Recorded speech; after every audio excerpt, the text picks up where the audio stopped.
नमस्कार मित्रांनो, मी प्रदीप फुंदे स्वागत करतो तुमचं टेक एस्पायर यूट्यूब चॅनलमध्ये. तर आजच्या या व्हिडिओमधून आपण पाहणार आहोत टास्क नंबर 10. ओके, तर पाहूया आपण रिव्हिजन सिरीजचा आपला लास्टचा टास्क जो आहे टास्क नंबर 10. तर आपण टास्क नंबर 10 म्हणजे आजच्यासाठी फिजिक्सचे 2 चॅप्टर्स करणार आहोत. ज्याचा फर्स्ट चॅप्टर आहे chapter number 15 structure of atoms and nuclei, ज्याचं MST CET साठी वेटेज आहे 2 मार्क्सचं. आणि त्याच्यानंतरनं चॅप्टर नंबर 16 सेमीकंडक्टर डिव्हायसेस, की ज्याचं MST CET मध्ये वेटेज आहे 3 मार्क्सचं. तर ठीक आहे, आपले दोनच लास्टचे चॅप्टर राहिले होते, चॅप्टर नंबर 15 आणि चॅप्टर नंबर 16. हे जर तुम्ही व्यवस्थित रिवाईज केले तर आपला फिजिक्सचा सिलेबस ओव्हर होत आहे. ठीक आहे, तर उद्यापासनं 19 तारीख सगळ्यांना माहिती आहे CETची परीक्षा फर्स्ट शिफ्ट आहे. ठीक आहे, तर पाहूया आपण chapter number 15 structure of atoms and nuclei. तर सर्वप्रथम इथं early atomic models, Dalton model, Thomson model, then Rutherford model, हे तर तुम्हाला माहिती आहे. याच्या अगोदर आपण एकता 9वी 10वीमध्ये आपण हे पाहिले, Dalton model, Thomson model, Rutherford model. Okay, then ग्रिंगर्स Marsden experiment, that's Rutherford scattering. ठीक आहे, then Bohr's atomic model 1913. Okay, then Bohr's radius and energy, या सर्वांचे फॉर्म्युले काय असतात ते डेरिवेशन तुम्हाला इथं दिलेलं आहे, तुम्ही इथून direct as it is refer करू शकता. Then hydrogen spectrum. Okay, then आपण जर पाहिलं तर डी ब्रॉगली हायपोथिसिस, मी अगोदर पण सांगितलं इंजिनिअरिंग फिजिक्समध्ये तुम्हाला फर्स्ट इयरला आहे de Broglie hypothesis. Then atomic nucleus. Okay, then nuclear size and density, इथं रेडियस दिलेली आहे. ठीक आहे, then nuclear forces. Okay, then bonding energy, mass defect, delta M, then bonding energy, energy P, delta M into C square. ठीक आहे, then radioactive decay, alpha beta, then gamma. Okay, beta न्यूट्रॉनसाठी, प्रोटॉनसाठी. Then radioactive law and half life. ठीक आहे, DK law इथं दिलेला आहे, half life म्हणजे काय समजलं. ओके, देन पुढचं न्यूक्लिअर एनर्जी, इथं एक्झाम्पल दिलेलं आहे. ओके, न्यूक्लिअर एनर्जी फ्युजन आणि फ्युजनचं.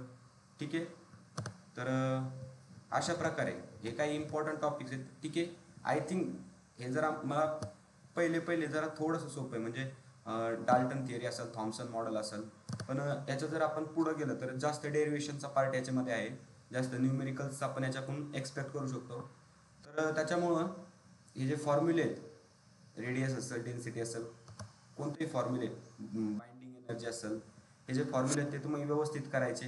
ठीक आहे, radio active law, half life असेल तर फॉर्म्युला व्यवस्थित करायचे. आणि थेअरी पार्ट्स थोडासा कमी. ठीक आहे, थेअरी पार्ट आहे पण थोडासा कमी, आणि एक तुम्ही सहज इमॅजिन करून ते लक्षात ठेवू शकता असा थेअरी पार्ट आहे. त्याच्यामुळं या चॅप्टरविषयी म्हणजे जास्त काही टेन्शन नाही. 2 मार्क्सचं वेटेज आहे आणि तुम्ही इझिली तो रिवाईज करू शकता. याच्यामध्ये तुम्हाला काही एक प्रॉब्लेम येणार नाही. त्याच्यानंतर जर आपण पाहिलं तर इझी चॅप्टर आहे पुढचा, सेमीकंडक्टर डिव्हायसेस, ज्याचं MST CET साठी वेटेज आहे 3 मार्क्सचं. तर पाहूया आपण सेमीकंडक्टर डिव्हायसेस. आणि ज्या मुलांना समजा ENTC इंजिनिअरिंगकडे जायचं आहे, AIDS कडे जायचं आहे, तर सेमीकंडक्टर डिव्हायसेस हे त्यांना स्टडी करावं लागणार. ओके, तर PN junction diode, forward bias, reverse bias, close switch act like forward bias काय करतो, act like a close switch. Reverse bias काय करतो, ओपन स्विच सारखं ॲक्ट करतो. Okay, then rectifiers, half wave rectifier, full wave rectifier. त्याच्यानंतर जर आपण पाहिलं तर रिपल फॅक्टरचा इथं फॉर्म्युला दिला आहे. Ripple factor is equal to RMS value of a AC component to value of a DC component. Then filter circuit. ठीक आहे, जर आपण पाहिलं तर voltage regulation with zener diode characteristics, regulator circuit. Then formula इथं दिलेलं आहे तर max zener current, serial resistance. ठीक आहे, देन फोटोडायोड म्हणजे काय, फॉर्म्युला फॉर डार्क रेजिस्टन्स. ठीक आहे, RD is equal to max reverse voltage upon dark current. जर सोलार सेल, फोटोव्होल्टेक सेल आपण त्याला म्हणतो, बरोबर. Then parameters, short circuit current, open circuit voltage, समजलं. देन लाईट इमिटिंग डायोड जो की एल ई डी बल्ब आपला. Then BJT, bipolar junction transistor, 3 terminals आहे. ओके, टाइप्स NPN आणि PNP. Okay, then register configuration, common emitter configuration, common register configuration असेल, ठीक आहे. Then transistor configuration. Okay. जर इथं आपण पाहिलं तर लॉजिक गेट्स, आणि हे खूप इम्पॉर्टंट आहे आणि मॅथमध्ये तुमचं समजा झालेलं आहे मॅथमॅटिकल लॉजिकमध्ये लॉजिक गेट. इथं तुम्हाला पुन्हा आहे लॉजिक गेट्स कोणते आपलं not gate, and gate, or gate, nand gate, nor gate, XOR gate. तर ठीक आहे, यांचं काय असेल ते ट्रूथ टेबल तुम्हाला माहिती असणं गरजेचं आहे. तर अशा प्रकारे आपला जो फिजिक्सचा लास्टचा चॅप्टर सेमीकंडक्टर डिव्हाइसेस कंप्लीट होतो. तर याच्यामध्ये जर सांगायचं झालं तर रेक्टिफायर्स इम्पॉर्टंट आहे, डायोड तर इम्पॉर्टंट आहे, आणि फॉर्म्युले असतील म्हणजे रिपल फॅक्टरचा फॉर्म्युला असेल, त्याच्यानंतर इथं आपला डार्क रेजिस्टन्सचा फॉर्म्युला असेल, झिनर करंटचा फॉर्म्युला असेल, मॅक्स झिनर करंटचा. तर फॉर्म्युला बेस क्वेश्चन तुम्हाला येऊ शकतात, फॉर्म्युले इम्पॉर्टंट आहे. त्याचबरोबर सर्किट डायग्राम, हाफ वेव्ह रेक्टिफायरच्या, फुल वेव्ह रेक्टिफायरच्या सर्किट डायग्राम, त्याच्यानंतर इफिशियन्सीज विचारल्या जाऊ शकतात. जास्त इफिशियंट फुल वेव्ह रेक्टिफायर आहे ज्याची इफिशियन्सी 81.2% आहे, आणि हाफ वेव्ह रेक्टिफायरची इफिशियन्सी 40.6% आहे. ठीक आहे. तर या पद्धतीचे तुम्हाला थिअरी बेस, एक्झाम्पल बेस आणि त्याच्यानंतर न्यूमेरिकल क्वेश्चन्स CET मध्ये विचारले जाऊ शकतात. ठीक आहे. ठीकठाक वेटेज आहे, 3 मार्क्सचं वेटेज आहे. आणि महत्त्वाचं म्हणजे गेट्स, तर not, and, or, NAND, nor, XOR. तर प्रत्येकाचे ट्रूथ टेबल तुम्हाला माहिती असणं गरजेचं आहे, म्हणजे मॅथ लॉजिकल एक्सप्रेशन सॉल्व करण्यासाठी किंवा लॉजिकल एक्सप्रेशन इक्विव्हॅलन्सी चेक करण्यासाठी याचा उपयोग होतो. Okay okay.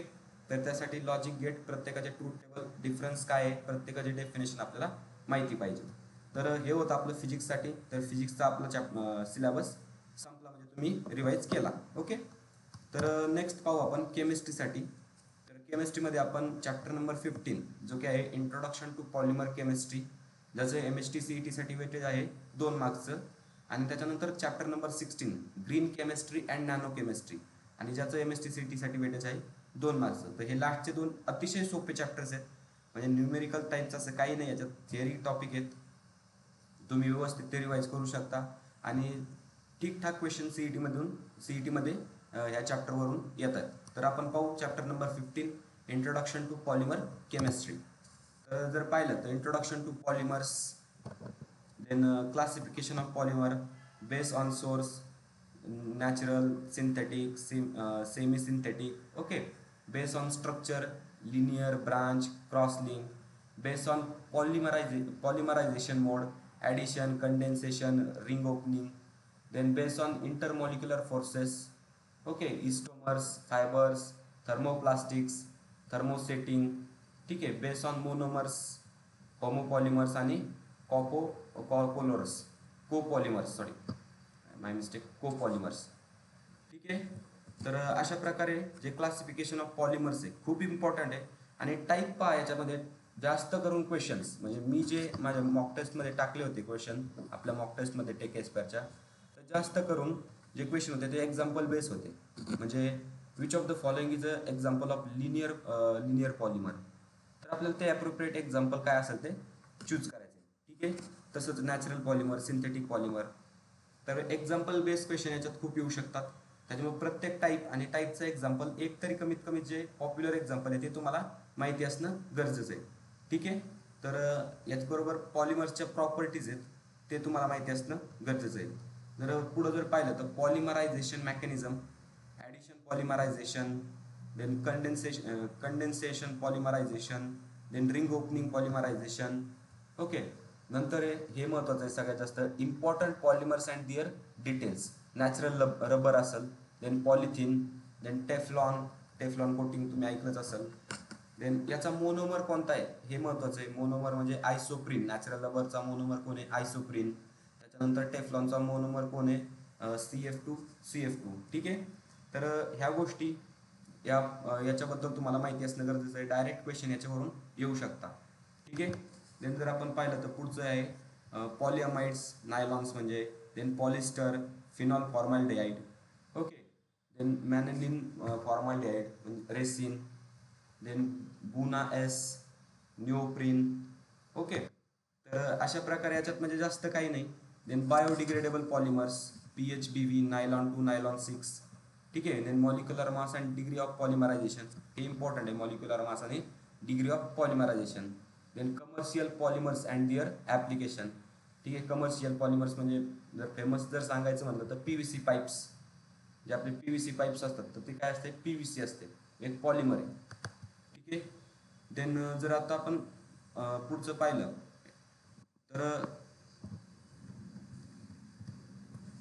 तर ठीक आहे, इंट्रोडक्शन टू पॉलिमर केमिस्ट्री. तर याच्यामध्ये जास्त काय वास्ट नाही. पॉलिमर्सचे टाईप, पॉप्युलर पॉलिमर्सचे एक्झाम्पल, एवढं तुम्हाला माहिती असणं गरजेचं आहे. आणि CET मध्ये डायरेक्ट एक्झाम्पल बेस क्वेश्चन येतात. तर त्याच्यानंतर आहे green chemistry and nano chemistry. तर ग्रीन केमिस्ट्री आणि नॅनो केमिस्ट्री हा CET साठी महत्त्वाचा टॉपिक आहे. ठीक आहे, याच्यामध्ये न्यूमेरिकल्स नाही येतं, पण जे थिअरी पार्ट आहे ना त्याच्यातून ॲज इट इज क्वेश्चन येतात आणि तो तुमचा मार्क मिस नाही झाला पाहिजे. एक वेळेस ठीक आहे, न्यूमेरिकल आपल्याला जरी सॉल्व्ह करता येत असलं, आपली एक काहीतरी मिस्टेक होऊ शकते, कॅल्क्युलेशन मिस्टेक म्हणा, त्याच्यामुळे आपला मार्क जाऊ शकतो. पण इथं असं आहे, आपण जर एकदा लक्षात ठेवलं तर तिथं मार्क जायचा संबंध नाही. त्याच्यामुळं तुम्हाला स्कोरिंगसाठी हे खूप महत्त्वाचं आहे. ओके, तर पाहू आपण. इंट्रोडक्शन आहे first of all, then sustainable development, then principle of green chemistry, prevention of waste, then atom economy. Okay, तर less hazardous chemical synthesis, then designing safer chemical, use safer solvents and auxiliaries, design for energy efficiency, use of renewable feedstock. Okay, then reduce derivatives, use of catalyst, design for degradation, real time analysis for pollution prevention, then safer chemistry for accident prevention. Okay, आता नंतरचा topic आपला nanochemistry आणि nanotechnology. तर ठीक आहे, तुम्ही as it is इथं refer करू शकता. Nanoscience and nanotechnology, then nanomaterials कोणते. Okay, then properties of nanoparticles, colour असेल, surface area, then catalytic activity, thermal properties, mechanical strength, electrical conductivity. Okay, then synthesis of nanomaterials, top down bottom up. तर अशा प्रकारे इथं एक characterisation techniques. तर तुम्ही इथं डायरेक्ट हा chart as it is refer करू शकता. ठीक आहे.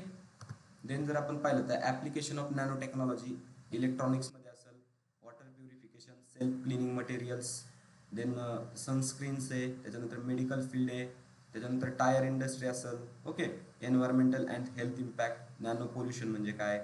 तर ठीक आहे, याच्यामध्ये जास्त वास्ट काहीच नाही आहे, तुम्हाला फक्त लक्षात ठेवायचं आहे. आणि जर तुम्ही PYQs केले तर आय थिंक हे कवर होऊन जाईल. फक्त पॉलिमर केमिस्ट्रीसाठी कसं आहे, याच्यामध्ये जास्त लक्षात ठेवायला की टाईप्स. बरोबर, तिथं मित्रांनो काय होतं, ज्यावेळेस एक्झाममध्ये आपण एक्झाम देत असतो, आपण प्रेशरमध्ये असतो आणि आपण जे रट्टा मारलाय ते आपल्याला लक्षात नाही राहत. त्याच्यामुळे डायरेक्ट रट्टा नाही मारायचा, पण एक कुठंतरी थोडक्यात लक्षात ठेवायचे, एक हिंटनुसार पाठ करायचं. ओके, पाठ करावं लागणारच आहे, कारण थिअरी पार्ट आहे ना, त्याला काय शॉर्टकट नाही किंवा त्याला काय म्हणजे फिक्स हे नाही आहे. त्याच्यामुळे पाठ करायला लागणार आहे, पण एक हिंटनुसार तुम्ही पाठ करा. एक्झाम्पल काय असतील ते प्रॉपर लक्षात ठेवायचे. तर अशा प्रकारे केमिस्ट्रीचे आपले सिलेबस संपला, चॅप्टर नंबर 15 आणि चॅप्टर नंबर 16 आपण पाहिला. तर ऑलरेडी आपला मॅथचा सिलेबस तर संपलेला आहे. बरोबर, तर मॅथ पार्ट 1 मध्ये आपले 7 चॅप्टर्स होते आणि मॅथ पार्ट 2 मध्ये 6 आय थिंक असंच. ओके, तर मॅथमॅटिक्ससाठी काय करायचं आहे तुम्हाला, की जे फॉर्म्युले तुम्हाला मी पहिल्यापासून सांगत आलोय, ते फॉर्म्युले तुम्ही जे फॉर्म्युला शीटमध्ये एंटर करून ठेवले ते पूर्ण रिवाईज करायचे. पूर्ण ओके रिवाईज करायचे, फॉर्म्युले पाठ करायचे, अक्षरशः लक्षात ठेवायचे. कारण फॉर्म्युलेशिवाय तुम्ही काहीच करू शकणार नाही. तुम्ही जर युद्धाला चाललात आणि तलवार जर घरी ठेवून गेली तर काय उपयोग आहे, मग युद्धात तुम्ही हारणार का जिंकणार. त्याच्यासाठी फॉर्म्युले आपल्याला लक्षात पाहिजेत. मॅथमॅटिक्समध्ये आपल्याला चालताना फॉर्म्युल्याची गरज आहे. फॉर्म्युल्याशिवाय मॅथमॅटिक्समध्ये काहीच नाही. त्याच्यामुळे तुम्ही प्रोसेस असेल, फॉर्म्युले असतील, मॅथमॅटिक्ससाठीच नाही तर केमिस्ट्रीमध्ये काही फॉर्म्युले आहेत, फिजिक्समध्ये भरपूर सारे फॉर्म्युले आहेत. तुम्ही सर्व फॉर्म्युले लक्षात ठेवायचे व्यवस्थित. आणि रिव्हिजन म्हणजे तुम्ही आता एक लास्ट टाइम रिव्हिजन सुरू करायची, म्हणजे ती तुम्ही थोडक्यात माझ्या नोट्समधून करू शकता. मी डिस्क्रिप्शनमध्ये नोट्स प्रोव्हाइड केल्यात. प्रत्येक आपण जेवढे 10 टास्क घेतले त्या सर्वांचे नोट्स म्हणजे प्रेझेंटेशन तुम्हाला प्रोव्हाइड केलेलं आहे. तर तिथून तुम्ही ॲक्सेस करू शकता, याच्यातून करू शकता. जर वाटलंच तुमच्या स्वतःच्या काही नोट्स असतील तर त्याच्यातूनही करू शकता. जे तुम्हाला योग्य वाटेल त्याच्यातून तुम्ही अभ्यास करा. पण अभ्यास करा प्रॉपर, एकदम परीक्षा द्या. ओके, तुमचं ड्रीम कॉलेज तुमची वाट बघतंय. तर प्लीज, जर अद्यापही आपल्या चॅनलला तुम्ही सबस्क्राईब केलं नसेल तर प्लीज चॅनलला सबस्क्राईब करा, व्हिडिओला लाईक करा, तुमच्या मित्रांपर्यंत शेअर करा. याच्यानंतर सुद्धा CET झाल्याच्या नंतर आपण काउन्सिलिंग करणार आहोत. ओके, मुलांना ॲडमिशन प्रोसेसमध्ये हेल्प करणार आहोत. तर त्यासाठी तुम्हाला आपलं चॅनल खूप इम्पॉर्टंट आहे, एकदम ट्रस्टी चॅनल आहे, एकदम तुम्ही याच्यावर ट्रस्ट ठेवू शकता. ओके. जर तुम्हाला काही अडचण असेल एक्झामबद्दल, एक्झामचं प्रेशर आलं असेल, तर प्लीज मी माझा नंबर तुम्हाला ऑलरेडी दिलेला आहे, तुम्ही मला एनी टाईम कॉन्टॅक्ट करू शकता. तर ठीक आहे, CET एक्झामसाठी ऑल द बेस्ट. व्यवस्थित पेपर सर्वप्रथम ॲनालाइज करा, गोंधळ गडबड करायची नाही आहे, टाईम आहे एवढा, काय CET मध्ये टाईम कमी नाही आहे, आपल्याला खूप सारा CET मध्ये टाईम आहे. ठीक आहे, तुम्हाला एखादा क्वेश्चन येत नसेल, डायरेक्ट तुम्ही थोडंसं ॲनालिसिस केलं असेल किंवा काहीतरी निगेटिव्ह मार्किंग तर तसं नाही आहे, त्याच्यामुळे तुम्ही येऊ शकता देऊन काही पण आन्सर. ओके. तर त्याच्यामुळे क्वेश्चन कोणताही सोडायचा नाही. सर्वप्रथम समजा एखाद्या क्वेश्चनमध्ये आला क्वेश्चन, बरोबर, पहिले 2-3 जर क्वेश्चन, मुलांचं काय होतं जास्ती करून, पेपर चालू झाला, ओके, काय असेल ते स्क्रीनवर तुम्हाला क्वेश्चन शो व्हायला लागले, पहिले 2-3 क्वेश्चन तुम्हाला आले, मुलं पॅनिक होऊन जातात. अरे अरे 2-3 कशाला, अजून भरपूर क्वेश्चन आहेत ना, 150 क्वेश्चन, 150 पैकी ठीक आहे 2-3 नाही आले, सोडून दिले. बस पॅनिक होऊन जायचं नाही, ऑप्टिमिस्टिक राहायचं एकदम. आणि नेहमी तुमचं एक एक मार्क्स तुम्हाला महत्त्वाचं आहे, बरोबर, तुमचं ड्रीम कॉलेज अचीव्ह करण्यासाठी. ठीक आहे, आज जर मेहनत कराल तर उद्या कोणत्या तरी ड्रीम कॉलेजमध्ये जाल, चांगली प्लेसमेंट घ्याल. ओके. तर अशा प्रकारे मित्रांनो आपली रिव्हिजन सिरीज इथंच एंड झाली. आपण जर तुम्ही व्यवस्थित रिव्हिजन सिरीज जर कंप्लीट केली असेल, ज्या पद्धतीने मी तुम्हाला टास्क असाइन केले, ज्या पद्धतीने तुम्हाला शॉर्ट नोट्स प्रोव्हाइड केल्या, त्या पद्धतीने जर तुम्ही अभ्यास केला असेल तर 100% तुम्हाला पेपर सोपा जाणार आहे. तुमचा स्टडी झालेला आहे, तुम्ही मनाशी ठरवून घ्या की माझा स्टडी झालेला आहे, आता जास्त काय करत बसू नका, टेन्शन घेऊ नका, व्यवस्थित मनाशी ठरवून घ्या स्टडी झाला आहे, मला पेपर इझी जाणार आहे. जोपर्यंत तुम्ही तुमच्या मनाला कॉन्फिडन्स देत नाही तोपर्यंत तुमच्याकडे कॉन्फिडन्स येणार नाही. तर ठीक आहे, पेपरसाठी तुम्हाला ऑल द बेस्ट. व्यवस्थित डोकं शांत ठेवून पेपर सॉल्व करा.